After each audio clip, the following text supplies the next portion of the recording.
રેશમા બાનુ મોહિતને વિનંતી કરે છે કે તારા માતા પિતા તારી રાહ જોતા હશે, એક વખત તું વાત તો કરી લે.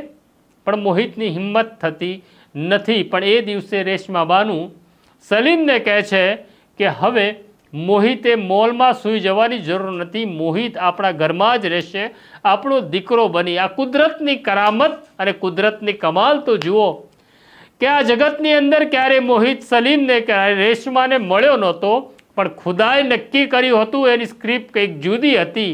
ઘરેથી ભાગેલો મોહિતના જીવનમાં હવે સલીમ અને રેશમા આવે છે.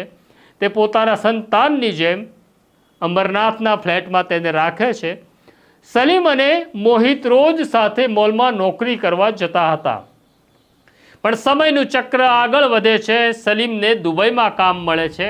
પહેલાં સલીમ દુબઈ પહોંચે છે અને કામ ધંધો ગોઠવાઈ જતા રેશમા પણ દુબઈ પહોંચે છે.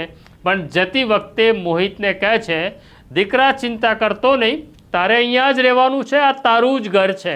આ જમાનાની અંદર કોણ અજાણ્યા માણસને, કોણ ગુજરાતી હિન્દુને, કારણ કે એ તો ઇસ્લામમાં માનનારા લોકો હતા, છતાં પોતાનો ફ્લેટ તે મોહિતને આપીને પતિ પત્ની બંને દુબઈમાં સ્થાયી થઈ જાય છે.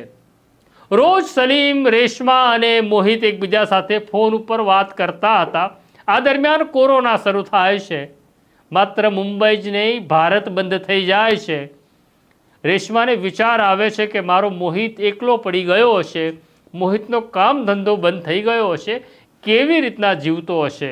એટલે દુબઈથી રેશમા મોહિતના ખાતામાં 2.5 લાખ રૂપિયા ટ્રાન્સફર કરે છે અને ફોન કરીને કહે છે, દીકરા ચિંતા કરતો નહીં, બસ તું પોતાને સાચવજે, ઘરની બહાર નીકળતો નહીં.